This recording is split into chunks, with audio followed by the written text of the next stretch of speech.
अस्सलाम वालेकुम सादिया, कैसी हैं आप? ठीक हैं। रमज़ान में मेरी आपसे बात हुई थी और उसके बाद मुझे बिल्कुल भी टाइम ऐसा ना मिला और मेरे जहन पे ये आया कि मैं भी थोड़ा सा रुक जाऊँ। जब ज़िलहज का महीना आएगा और इन दिनों में मैं अपनी बात शेयर करूँगी 2023 की, जब मैंने हज किया अपनी फ़ैमिली के साथ और अल्लाह ताला ने मेरे किस तरह ये सारे सबब बनाए। तो अब चूँकि मुझे ये ऐसा लग रहा है अब ये मौका है तमाम इस तरह आपसे बात शेयर करने का। जी, हुआ यूँ कि मेरे हस्बैंड ने 2013 में हज किया हुआ था और फिर इसके बाद यही ख्वाहिश थी कि अब जब भी जाएंगे तो अपने बच्चों को ज़रूर हम उम्रा करवाएं और उनको भी हम यहाँ पे लेकर आएँ। बच्चे चूँकि छोटे थे उस टाइम, तो 2017 में जब थोड़े से बड़े हुए हैं तो हम इन्हें फ़र्स्ट टाइम उम्रा पे लेकर गए। फिर उसके बाद हमारा लंबा पीरियड हुआ, तब कहीं भी नहीं गए, ना तो हम आउट ऑफ सिटी गए और कुछ फाइनेंशियल तौर पे भी थोड़ा सा वीक हो चुके हुए थे। कोरोना आया, थोड़ा मसले मसाइल थे तो बच्चों को लेकर जा ही ना सके कहीं भी। अब अल्लाह का करना ऐसा हुआ कि 2017 के बाद ये 2023 में हमारा कुछ इस तरह सिलसिला हुआ कि हम आउट ऑफ कंट्री कहीं समर वेकेशंस पे चलते हैं कि बच्चों के ओ लेवल्स मुकम्मल हुआ और बच्चे अब इस काबिल हो गए कि अब बच्चे भी माशाल्लाह बड़े हो चुके हुए हैं, तो ओ लेवल भी इनका मुकम्मल हुआ और जून में ही उनका हुआ था और वेकेशंस भी आ गए। हम लोगों ने तुर्की जाने की और मलेशिया जाने का प्रोग्राम बनाया कि चलो यहाँ पे बच्चों को लेकर चलते हैं और इस तरह हम अपना समर वेकेशंस इंजॉय करते हैं। तो अल्लाह ताला का करना ऐसा हुआ, क्योंकि मैं दुरूद पाक की पहले भी पढ़ा करती थी, लेकिन मैं आपके इस प्रोग्राम से और जो आपका जो देखा करती थी, जो आपका इस चैनल को मैं फॉलो किया करती थी, सुना करती थी, तो मेरा जज्बा जो है वो बढ़ता चला गया। और जहाँ मैं दुरूद पाक अगर दिन में 5 बार पढ़ रही हूँ, 10 बार पढ़ रही हूँ, तो थोड़ा सा कोशिश हुई कि 100 बार पढ़ लिया करूँ, एक तस्बीह पढ़ लिया करूँ। करते करते अल्लाह ने मेरे दिल में यह डाला और दुरूद पाक मैंने इस तरह इसका करना शुरू कर दिया। फिर दुरूद पाक पढ़ते हुए दिल में ये ख्याल आया दुरूद इब्राहिम पढ़ा करूँ, तो अल्लाह ताला ने मुझे तौफीक दी दुरूद इब्राहिम पढ़ने की, तो ये मैं पढ़ा करती थी। और ये नहीं कि वे हर बार हर रोज़ 100 मरतबा, बस ये कभी 100 से कम होता था, कभी 100 से ऊपर हो जाता था, कभी 100 हो जाता था, लेकिन पढ़ती थी अल्हम्दुलिल्लाह।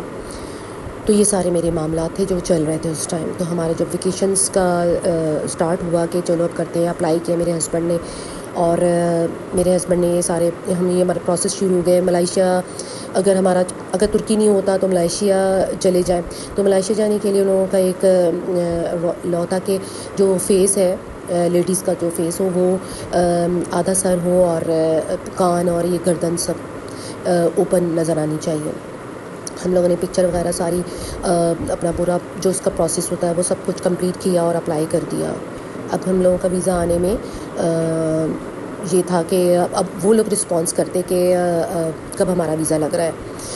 इसी मेन वाइल हम लोगों के वहाँ पे होटल भी बुक हो गया मलेशिया में और उन्होंने पूरी रूटीन बता दी कि आप किस दिन कहाँ पर होंगे, किस दिन कौन सा होटल होगा, कहाँ स्टे करेंगे, कितने दिन का स्टे होगा। ये सारा कुछ हमारा आ चुका था और हमें मालूम था हमें किस दिन कहाँ कहाँ जाना है। बस एक थोड़ा सा प्रोसेस रह गया था कि हम लोगों का बस अब वीज़ा लग कर आना था।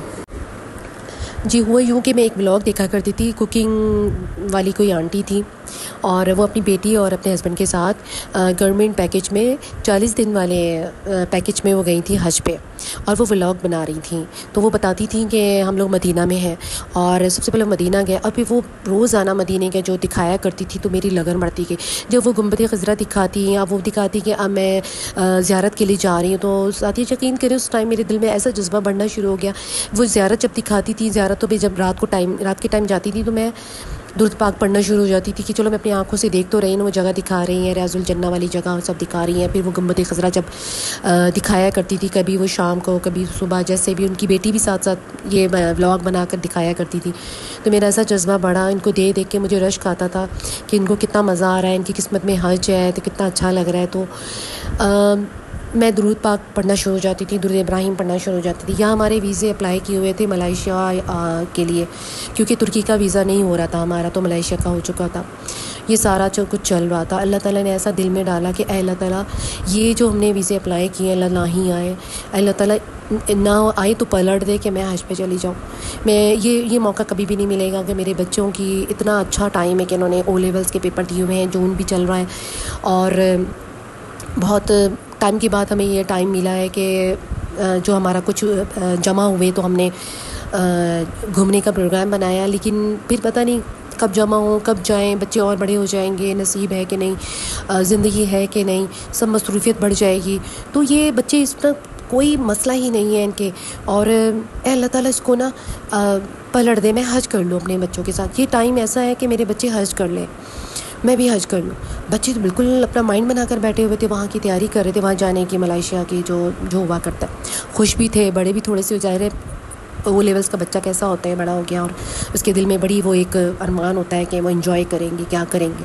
लेकिन अंदर ही अंदर मैं कुड़ना शुरू हो गई, दिल ही दिल में, अल्लाह ताला तू चाहे तो बुला सकता है। और मैंने इतनी कसरत शुरू कर दी दूध इब्राहिम की और दुरूद की, वक्त बे वक्त पढ़ना शुरू हो गई, और मैंने इतनी कसरत से दूध इब्राहिम पढ़ा। इसके अलावा मैं यूट्यूब से देख देख के हज जाने के लिए क्या क्या पढ़ना होता है, क्या क्या वजीफ़े पढ़ने होते, कुछ भी नहीं, बस एक छोटे छोटे लफ्ज़ हुआ करते थे, अगर आज नमाज के बाद ये पढ़ लो तो अल्लाह ताला ज़रूर हज पे बुलाता, उसको हज की ज़ियारत नसीब होती है। क्योंकि हज का ज़माना शुरू हो चुका हुआ था, लोग तो जा रहे थे, और ज़िल हज की तारीख़ भी शुरू हो चुकी थी। आई थिंक मुझे याद पड़ रहा है कि फ़र्स्ट ज़िल हज आ गई थी या आने वाली थी, ऐसा कुछ था।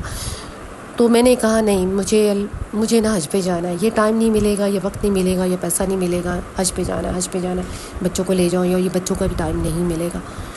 तो ये सारा टाइम मेरा इस तरह गुजर रहा था जी। और हस्बैंड से कहना शुरू हो गई, अगर वीज़े ना आए तो अब ऐसा करें, हज के लिए अप्लाई कर लें। उन्होंने इतना मुझे डांटा, तुम्हारा दिमाग ठीक है, कैसी बातें कर रही हो। मैंने कहा नहीं, जो प्राइवेट होते हैं, मैंने हस्बैंड से बात तो कर ली, जगह जगह जो प्राइवेट ट्रैवल एजेंट है, एजेंसियों में मैंने कॉल करना शुरू हो जाएंगे, क्या कोई इस तरह का पैकेज है। अभी भी कईयों की जगह तो नहीं, हमारा तो अब फुल हो चुका है। बाज़ के रिप्लाई भी आए कि अभी सीटें बाकी हैं, क्योंकि पिछले साल का ये मामला था कि बहुत सारी सीटें खाली गई थी।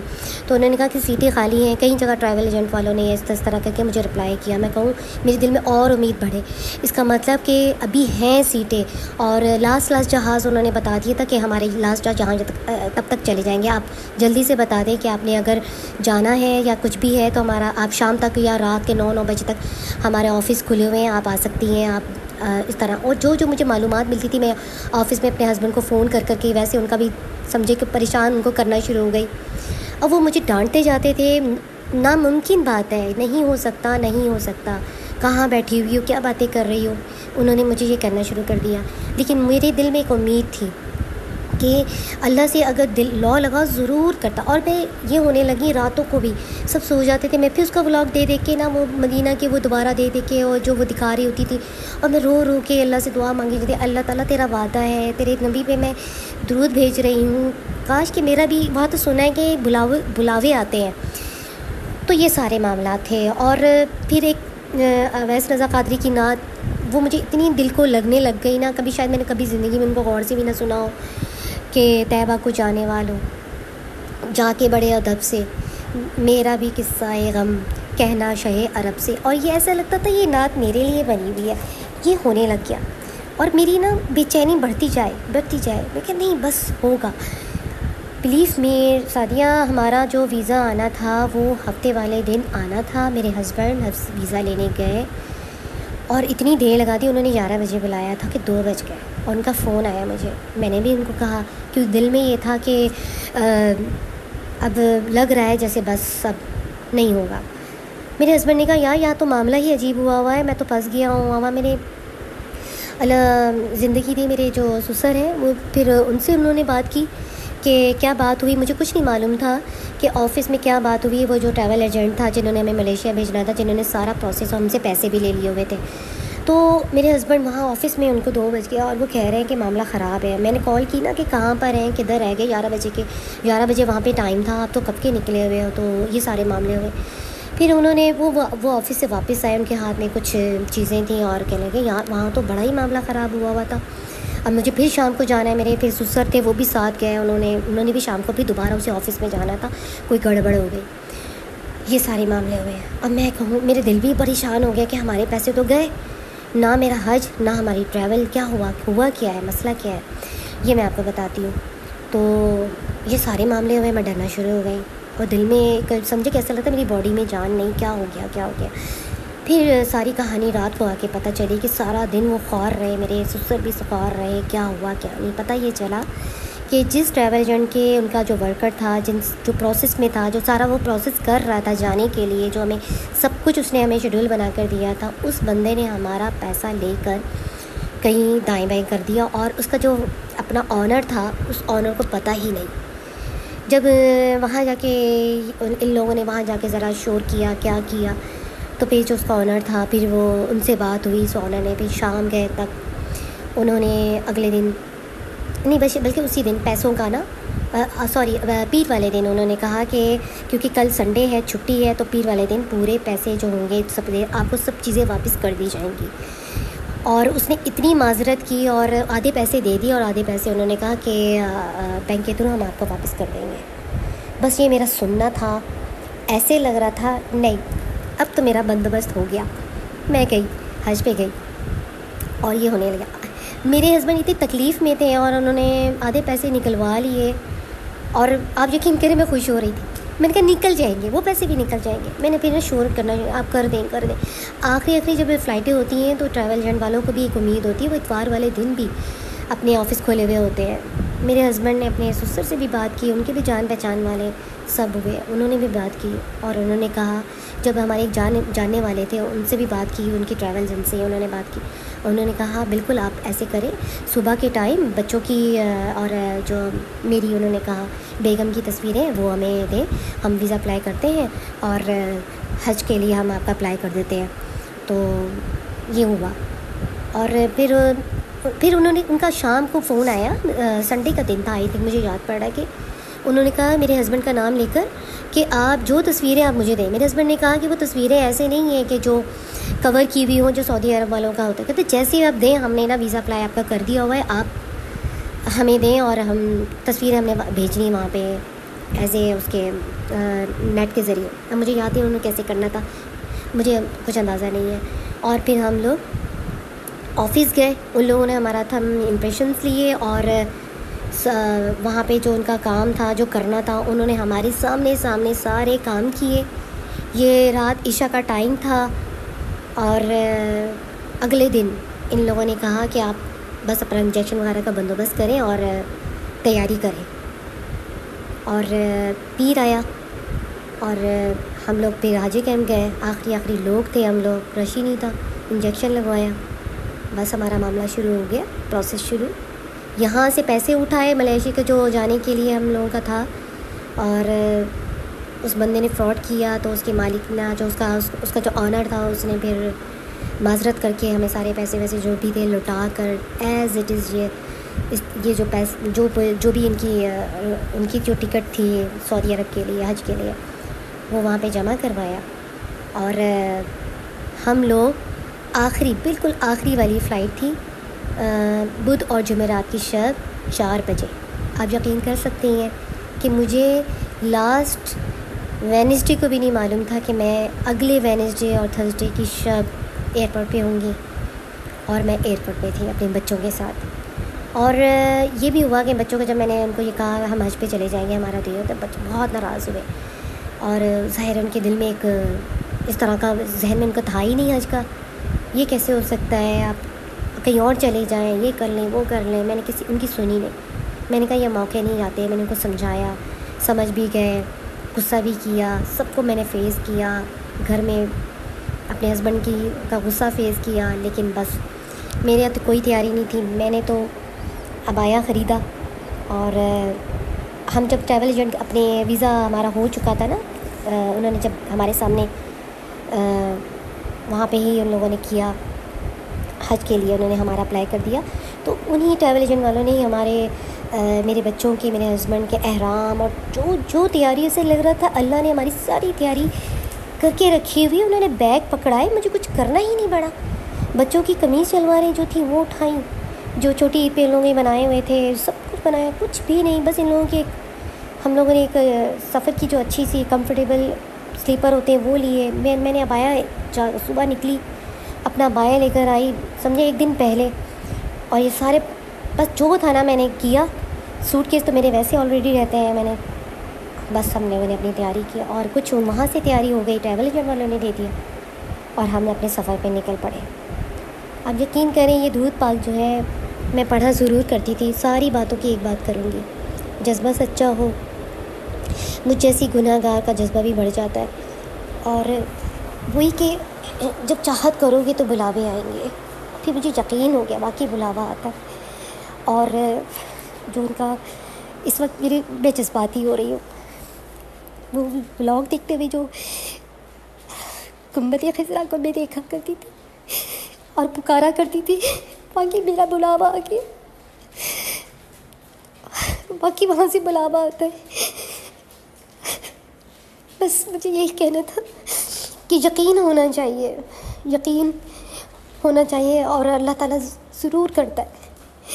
कैसा लगा आपको? कैसे बीज़े हमारे हुए, रुके, और मैं रो रही थी कि अल्लाह ताला किसी तरीके से ऐसा नहीं हो सकता पलट जाओ। अल्लाह मेरा नहीं जी चाहता, मैंने नहीं दुनियादारी में पढ़ना, मुझे बहुत अच्छा टाइम है, मेरे बच्चों को हज करा दें, आगे ये अपनी लाइफ में मसरूफ़ हो जाएंगे। फिर किस्मत की बात है कब ये लोग करेंगे हज। बच्चों को याद रहेगा, हम अपने पेरेंट्स के साथ अपनी छोटी उम्र में बालिग हो गए माशाल्लाह, तो वो जाएंगे, गए थे, इनको याद रहेगा ये गए थे हमारे साथ। मेरी तो ख्वाहिश है कि मैं हर साल जाऊँ, हर दफ़ा जाऊँ, और अल्लाह ने सुनी।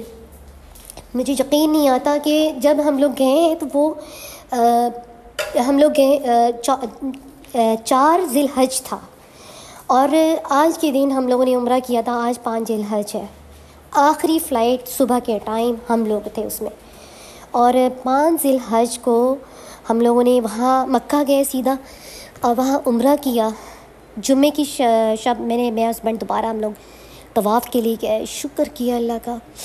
फिर अज़ीज़े में ठहरे तो उन्होंने कहा कि आप लोग अब रेस्ट करें, आप सफ़र से भी आए, आप लोगों ने हज उम्रा भी किया। उन्होंने सबको ये ऐलान किया आप 2 दिन कोई ना उधर जाए मक्का, क्योंकि आपकी थकावट होगी, तो जो अहम रुकन है वो उसमें कोई मसला ना हो जाए आपकी सेहत को। तो बताने का मतलब ये है कि पीर और बुध और जुमेरात की शब हम वहाँ थे। और जुमेरात की जब हम अगले दिन जब जुमेरात को हम पहुँचे हैं, जुमेरात और जुमे की शब हम लोगों ने उम्रा किया। फिर और बीच में आया हफ्ता और इतवार, बस ये 2 दिन थे। और पीर वाले दिन 8 ज़िलहज को हम मिना, और फिर 9 को हमारा फात, जो हम पिछले हफ्ते तक अंदाज़ा ही नहीं था अल्लाह ताला ने मुझे कैसे बुलाया। ये मेरी सारी स्टोरी थी जो मैंने आपके आगे बयान की है। और वो 20 दिन का पैकेज हमें मिला। बहुत वैसे उन्होंने काफ़ी एक्सपेंसिव रहा, लेकिन कर दिया अल्लाह ने। मैं बड़ा शुक्र करती हूँ। यकीन यकीन और यकीन, जब आपने दुरूद पढ़ लिया है, दुरूद को लगा लिया अपने साथ, अपने सीने के साथ, अपनी ज़बानों में, तो ये सिलसिले बन जाते हैं। जब करम होता है तो हालात बदल जाते हैं।